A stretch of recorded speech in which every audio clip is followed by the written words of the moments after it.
Ladies and gentlemen, good afternoon. My name is Barry Alexander, and this is Cosmo Buono, and we're very happy to be here with you today. We'd like to speak to you about why we feel, as classical musicians, this is the best time ever to have a career in classical music. We're going to be bringing to the stage shortly the pianist Anna Celeste. Miss Celeste won our piano competition in 2009 before going on to make her Carnegie Hall debut with orchestra soon thereafter, which was followed by her debut at Alice Tully Hall and her debut at the Kennedy Center in Washington, D.C.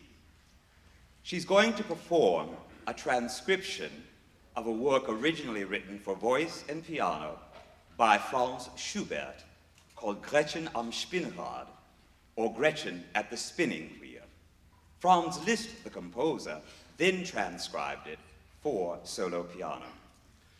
Liszt incorporated all of the notes of the song into this beautiful piano piece. As you're listening, please notice the recurring rhythmical figure, which Schubert uses to brilliantly portray the movement of the spinning wheel. Ladies and gentlemen, it is our great pleasure to welcome Anna to the stage.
Liszt was criticized for making these transcriptions, as it was said that he was tampering with other composers' music.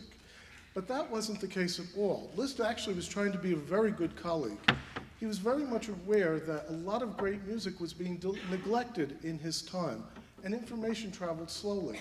So he was, in fact, lending his celebrity to another composer to bring the music to a wider public.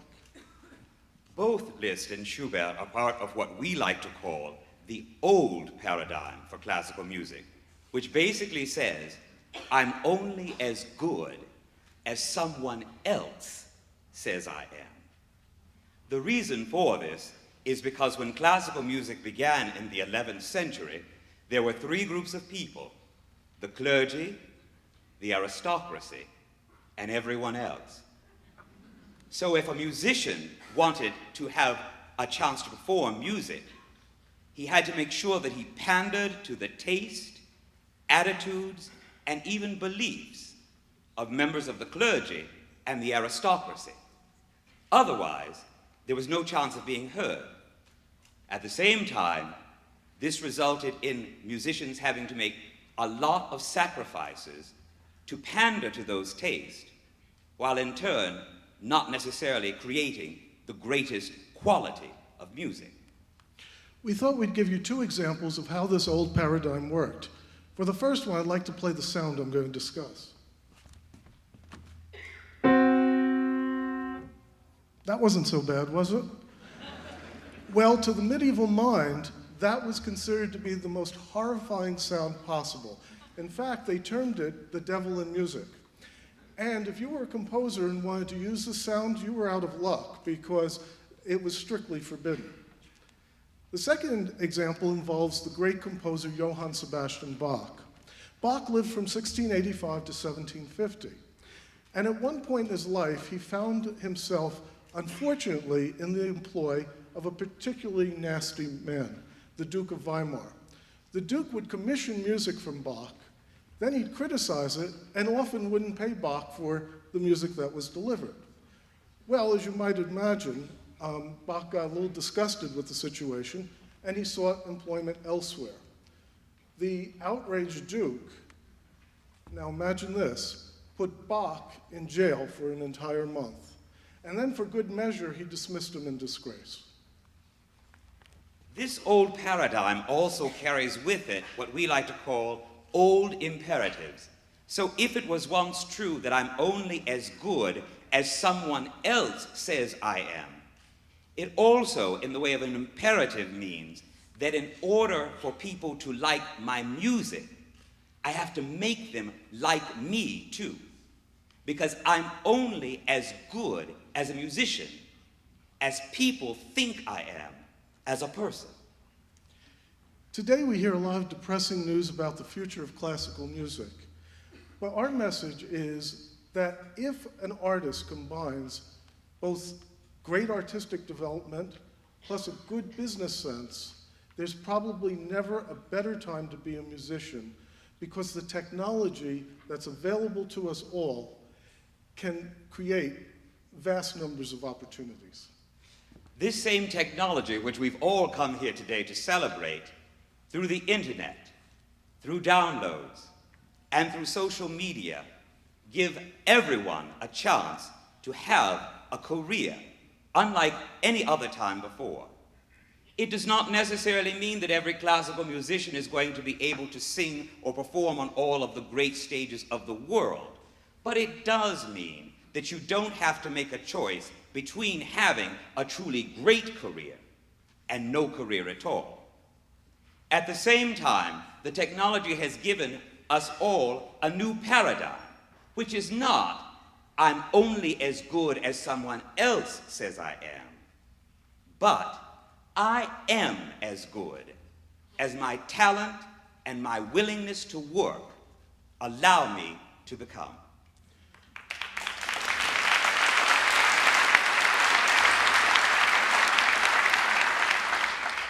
One of the miraculous things about music is that it comes to life differently in every artist's hands. Every performer studies the same notes and presents the same notes, but we all bring to it a unique sensibility. through our emotions, our intellect, and our interpretive skills. And this is what audiences crave. They want to be moved. They want to be delighted, thrilled, and even taken away from their problems as they're experiencing the music. We tell every young musician that we counsel, follow your individuality, celebrate it, cherish it, because only then are you fulfilling your mission as an artist. Now, this new paradigm, as we see it, has also imposed three very important new imperatives. Number one, treat your talent like you would any other business. Your repertoire is your inventory. The people in the audience are your clients. Number two, be in control of your career at all times. Don't make decisions that you don't feel are appropriate to where you want to be as an artist. Don't listen to people whom you feel are steering you in the wrong direction. The chances are, if it doesn't feel right, it isn't right. Number three, your talent is a gift. And so you have an obligation as a musician to bridge the gap between your humanity and your divinity. You have to leave audiences going away from an auditorium feeling exactly the same way they do when they leave a place of worship. If you haven't done that, you haven't done your job, because that is not only a responsibility and an imperative, it's an obligation.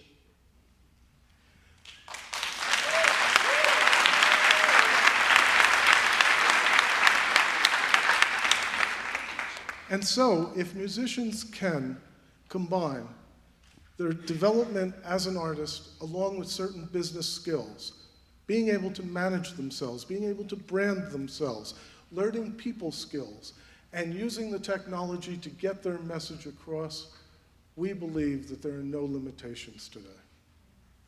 You're about to see a splendid example of what happens when all the pieces are combined and artists take the notes, the dots and the lines that are on a page and turn them into a message that is designed to both inspire and transform. Gretchen has lost the love of her life. She is emotionally desolate. If you've ever loved and lost, you know this Gretchen.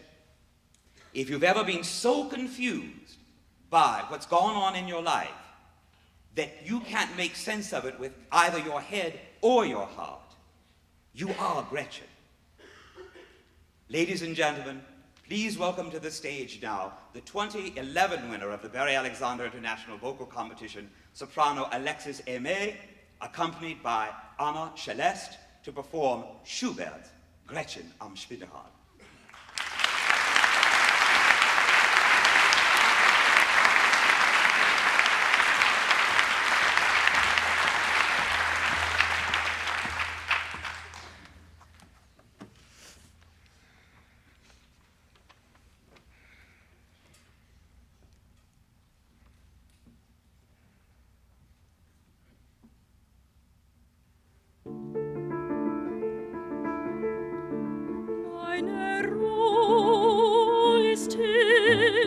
Mein Herz ist schwer, ich finde sie nimmer und nimmer mehr. Wo ich ihn nicht hab, ist mir das Grab, die ganze Welt ist mir vergällt. Mein armer Kopf ist mir verrückt, mein armer Sinn ist mir zerstückt. Meine Ruhe ist Herz ist schwer. Ich finde sie nimmer und nimmer mehr.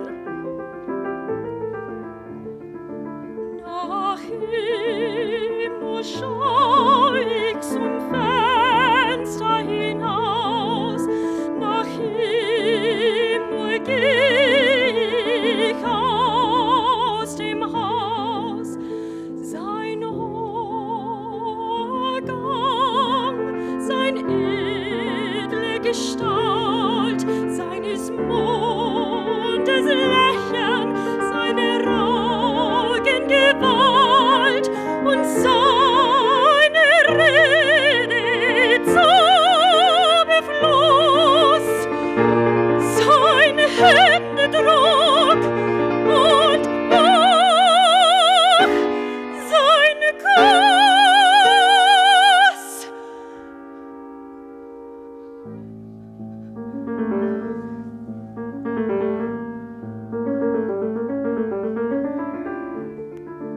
Meine Ruhe ist hin, mein Herz ist schwer. Ich finde sie nimmer und nimmer mehr. Mein Busen drängt sich nach ihm hin, ach stetig fass ihn und halt ihn hin und kuss ihn hin, so wegwollt an seinen Kissen vergehen sollt. Wo könnt ich ihn küssen, so wegwollt an seinen Kissen vergehen sollt, an seinen Kissen vergehen sollt. Meine Ruhe ist hin, mein Herz ist schwer.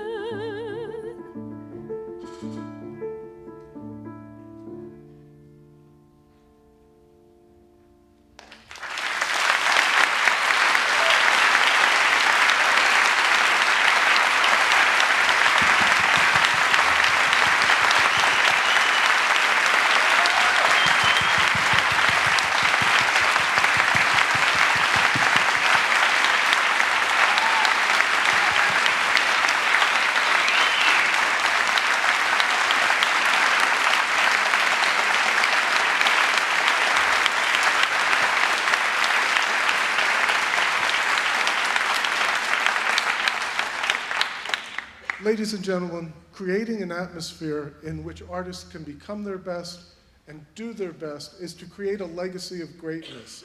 We feel that this is an idea we're sharing and one that will certainly make an impact. The humanity is yours. The divinity awaits. Making a difference means spending the rest of your life bridging the gap between those two. Thank you. Thank you.